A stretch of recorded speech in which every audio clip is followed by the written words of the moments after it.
नमस्कार दोस्तों, बहुत ही प्यारा प्रश्न बनेगा आपके एग्जाम में और पूछा जाएगा खेलो इंडिया विंटर गेम्स 2023 का समापन कहाँ हुआ। तो आप कहेंगे खेलो इंडिया विंटर गेम्स का समापन हुआ गुलमर्ग में।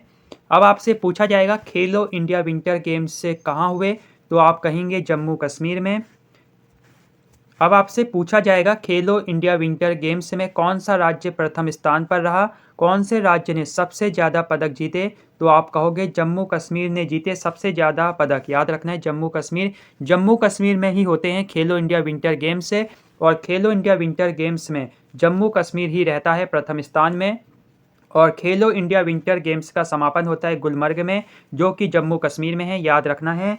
अब आपसे पूछा जाएगा सबसे इम्पोर्टेंट, खेलो इंडिया विंटर गेम्स में उत्तराखंड का कौन सा स्थान रहा, तो आप कहोगे उत्तराखंड का, हमारे प्यारे उत्तराखंड का 7वां स्थान रहा खेलो इंडिया विंटर गेम्स में। याद रखना है जितने भी ये पॉइंट हैं, तो उत्तराखंड का जो स्थान है वो 7वां रहा है। उत्तराखंड का स्थान 7वां रहा है और उत्तराखंड ने 6 स्वर्ण पदक, 6 रजत पदक और 4 कांस्य पदक जीते। यानी फॉर्मूला याद रखना है 664, 6 स्वर्ण पदक, 6 रजत पदक और 4 कांस्य पदक। अब आप इसको टोटल कर सकते हैं और कमेंट में बता सकते हैं खेलो इंडिया विंटर गेम्स में उत्तराखंड ने कितने पदक जीते। अब आपको ये पता होना चाहिए कि उत्तराखंड का 7वां स्थान रहा है, सबसे इम्पोर्टेंट है। लिस्ट देखते हैं, जम्मू कश्मीर पहले नंबर पर है और उत्तराखंड 7वें नंबर पर है, याद रखना है। अब आपको बताना है कि भारतीय चावल कांग्रेस 2023 कहाँ हुई, तो भारतीय चावल कांग्रेस 2023 आपकी हुई कटक। कटक कहाँ है? कटक है उड़ीसा में। कटक कहाँ है? कटक उड़ीसा में है। और कटक उड़ीसा में राष्ट्रीय चावल अनुसंधान संस्थान भी है। यहीं पर राष्ट्रीय चावल अनुसंधान संस्थान में ही भारतीय चावल कांग्रेस 2023 हुई है, याद रखना है। और राष्ट्रपति जी ने इसका उद्घाटन किया था, इसलिए ये इम्पोर्टेंट है। भारतीय चावल कांग्रेस कहाँ हुई? भारतीय चावल कांग्रेस हुई है कटक उड़ीसा में, और राष्ट्रीय चावल अनुसंधान संस्थान है उड़ीसा में, यानी कटक में। अब जो इम्पोर्टेंट है, 12 फरवरी को हमने सेलिब्रेट किया था स्वामी दयानंद सरस्वती की जयंती को, याद रखना है।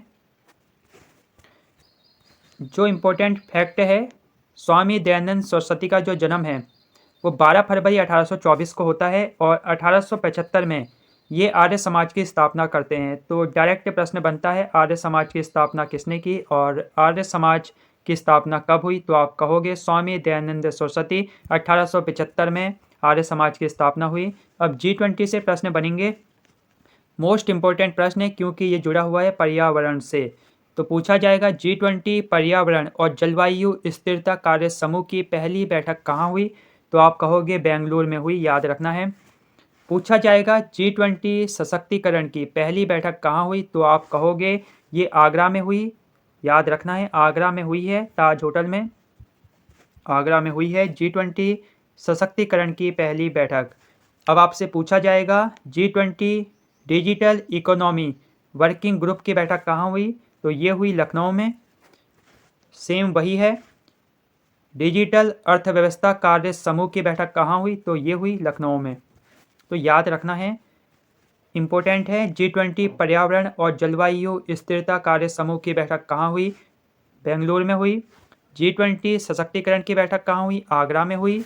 और प्रथम डिजिटल अर्थव्यवस्था कार्य समूह की बैठक कहाँ हुई, तो ये हुई लखनऊ में, याद रखना है।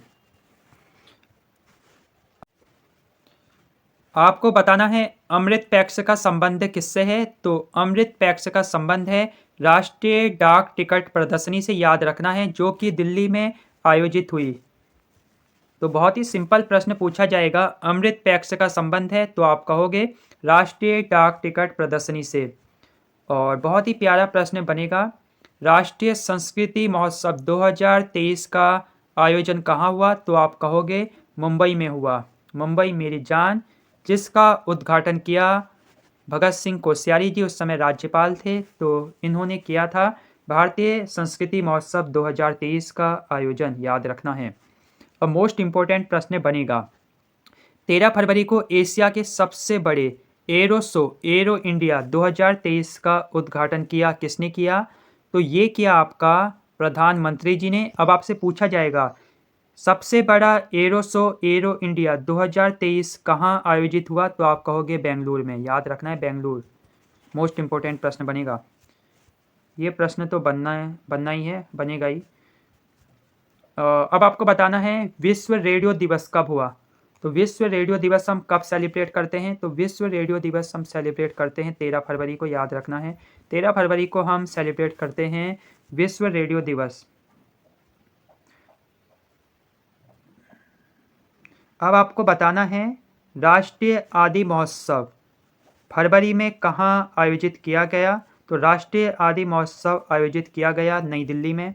याद रखना है राष्ट्रीय आदि महोत्सव मनाया गया नई दिल्ली में। याद रखना है। और आपको बताना है फरवरी में दिव्य कला मेले का आयोजन कहाँ हुआ? तो दिव्य कला मेले का आयोजन हुआ आपका मुंबई में। दिव्य कला मेले का आयोजन हुआ आपका मुंबई में। याद रखना है दिव्य कला मेले का जो आयोजन हुआ है वो हुआ है आपका मुंबई में। और बहुत ही अच्छा प्रश्न बनेगा G20 की अध्यक्षता में कृषि कार्य समूह की पहली कृषि प्रतिनिधि बैठक कहाँ हुई? जिसे हम ADM के नाम से भी जानते हैं, ADM। तो ये हुई आपकी इंदौर मध्य प्रदेश में हुई है कृषि कार्य समूह की पहली कृषि प्रतिनिधि बैठक। अब बहुत ही प्यारा प्रश्न बनने वाला है आपके एग्जाम में, G20 की संस्कृति कार्य समूह की पहली बैठक कहाँ हुई? तो ये भी आपकी मध्य प्रदेश में हुई है। याद रखना है खजुराहो में ये बैठक हुई है। और साथ में ये भी याद रखना है G20 की अध्यक्षता वाले कृषि कार्य समूह की पहली बैठक भी आपकी इंदौर मध्य प्रदेश में हुई है। तो ये आपको याद रखने हैं। तो ये थी आपकी थोड़ी सी करंट अफेयर्स 5 दिनों की है। ये हमने जो कवर करी है वो 10 से 15 फरवरी के बीच की जो इम्पोर्टेंट करंट अफेयर्स रही थी वो है ये। आगे की हम चालू रखेंगे। नमस्कार, बने रहिए चैनल के साथ।